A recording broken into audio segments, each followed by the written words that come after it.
Students, आज हम कुछ ऐसे कोर्सेज के बारे में डिस्कशन करेंगे जो कोर्सेज एक अलग प्लेटफॉर्म प्रोवाइड करते हैं। स्टूडेंट्स, हर बच्चा सीए नहीं बनना चाहता, हर बच्चा एमबीए नहीं करना चाहता। कुछ बच्चे ऐसे होते हैं ना कि जिनका क्रश जो होता है वो गवर्नमेंट होता है। इसका मतलब कुछ बच्चे ऐसे होते हैं ना जो गवर्नमेंट एग्जाम्स को क्रैक करके और उसके अंदर अपना फ्यूचर बनाना चाहते हैं। अब स्टूडेंट्स, आज हम इस वीडियो में ये डिस्कस करेंगे कि कैसे आप अपनी गवर्नमेंट एग्जाम्स के अंदर अपना या गवर्नमेंट के अंदर अपना फ्यूचर बना सकते हैं। स्टूडेंट्स, गवर्नमेंट एग्जाम्स के लिए सबसे पहले आपको 11th from the any of stream commerce या साइंस से कंप्लीट करना है। अगेन 12th कॉमर्स या science any of the streams में से कंप्लीट करना है। उसके बाद आपको किसी भी स्ट्रीम में से ग्रेजुएशन कंप्लीट करना है। बीकॉम, बीबीए, बीएससी और BA, bachelor of commerce, bachelor of business administration, bachelor of science और बैचलर ऑफ आर्ट्स, किसी भी स्ट्रीम में से आपको बैचलर्स कंप्लीट करना है। And after that government provides you 2 different alternatives. और वो 2 अल्टरनेटिव्स कौन से हैं? एक, टू बिकम आईएएस और आईपीएस ऑफिसर, जिसके लिए you are supposed to give UPSC, Union Public Service Commission, और GPSC, Gujarat Public Service Commission. ये जो एग्जाम होती है वो स्टेट लेवल पे होती है। ऐसे आरपीएससी भी होता है, Rajasthan public Service commission, MPSC भी होता है, महाराष्ट्र पब्लिक सर्विस कमीशन। ये अलग अलग स्टेट लेवल पे होती है। लेकिन ये जो एग्जाम होती है वो सेंट्रल लेवल पे कंडक्ट होती है। मतलब ये एग्जाम सेंट्रल गवर्नमेंट कंडक्ट करती है और ये जो एग्जाम होती है ये स्टेट गवर्नमेंट कंडक्ट करती है।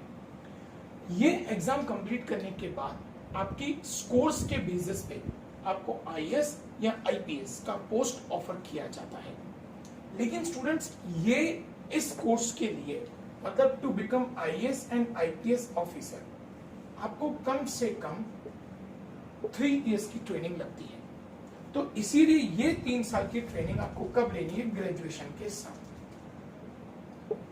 आफ्टर 12th स्टैंडर्ड आप किसी भी फील्ड में जब आप ग्रेजुएशन कर रहे हैं तो उसके साथ साथ मतलब आपके ग्रेजुएशन के साथ साथ ये आपकी यूपीएससी और जीपीएससी की ट्रेनिंग चलेगी।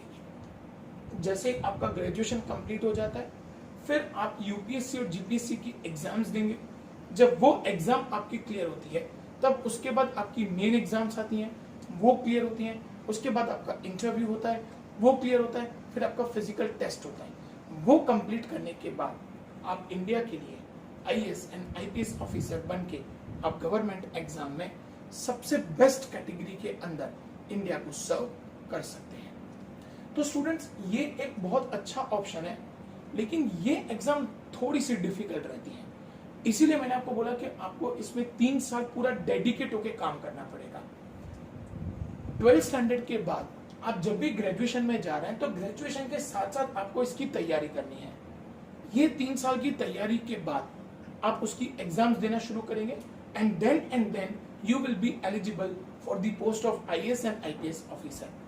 इसका सबसे बेस्ट ट्रेनिंग देने वाली इंस्टीट्यूट है SPIPA, Sardar Patel Institute of Professional Academy, कि जो आपको तैयार करती है यूपीएससी और जीपीएससी के लिए और वो आपको तैयारी करवाती है कि how to become an IAS and IPS officer.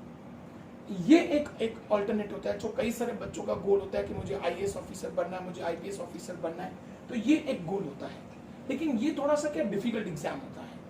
तो हमारे पास एक दूसरा ऑल्टरनेटिव है। ऐसा नहीं है कि सिर्फ यही एक ऑल्टरनेटिव है कि हम लोग इसी में गवर्नमेंट के अंदर अपना करियर बना सकते हैं, लेकिन हमारे पास दूसरा ऑप्शन भी है। दूसरा ऑप्शन क्या होता है कि जब आप ग्रेजुएशन के 3rd ईयर में होते हैं, 3rd ईयर ऑफ ग्रेजुएशन, तब आप एंट्रेंस की तैयारी करते हैं और वो एंट्रेंस की तैयारी आपको हेल्प करती है बैंकिंग एंड स्टाफ सिलेक्शन, जिसको एसएससी बोला जाता है। स्टाफ सिलेक्शन के अंदर कई सारे गवर्नमेंट के डिपार्टमेंट आ जाते हैं। इनकम टैक्स, जीएसटी, कस्टम, ये सभी इंपोर्ट एक्सपोर्ट, मतलब जो भी गवर्नमेंट के डिपार्टमेंट्स चलते हैं अपार्ट फ्रॉम बैंकिंग, तो बैंकिंग के अलावा जितने भी गवर्नमेंट के डिपार्टमेंट्स चलते हैं वो सारे के सारे स्टाफ सिलेक्शन की एग्जाम्स में इंक्लूड हो जाते हैं। तो स्टूडेंट्स, इसकी तैयारी करने के लिए हमको मैक्स 1 साल चाहिए, इसीलिए मैंने यहाँ पे लिखा हुआ है TY ग्रेजुएशन। जब आप 3rd ईयर में होते हैं, आपने कोई भी स्ट्रीम सिलेक्ट की हुई है, उस स्ट्रीम में मतलब आपने कोई भी बैचलर सिलेक्ट किया हुआ है, जब आप उस बैचलर के 3rd ईयर में हैं, तो 3rd ईयर के साथ साथ आप उसकी एंट्रेंस की तैयारी करनी है, और आपके एंट्रेंस के रिजल्ट के बेसिस पे आपको बैंकिंग या स्टाफ सिलेक्शन का कोर्स सिलेक्ट करना है, और उसके बेसिस पे आपको प्लेसमेंट दिया जाता है। तो स्टूडेंट्स, ये भी एक बहुत अच्छा ऑल्टरनेटिव है उन बच्चों के लिए जो बच्चे गवर्नमेंट में अपना करियर देख रहे हैं, या जिन बच्चों को ऐसा है कि नहीं मुझे तो गवर्नमेंट जॉब सिक्योर करनी है। तो जो बच्चे गवर्नमेंट जॉब सिक्योर करना चाहते हैं उनके लिए ये सबसे बेस्ट अल्टरनेटिव्स हैं। आप या तो यूपीएससी जीपीएससी करिए, IAS IPS ऑफिसर बनिए, या तो फिर आप बैंकिंग या स्टाफ सिलेक्शन जैसे एग्जाम्स देके भी आप गवर्नमेंट के अंदर ऑफिसर्स बन सकते हैं। स्टूडेंट्स, आई होप इस वीडियो के अंदर how to select your career as a government examiner या how to select your career as a government officer, मैंने आपको उसकी इंफॉर्मेशन कवर की है। Thank you everyone for listening.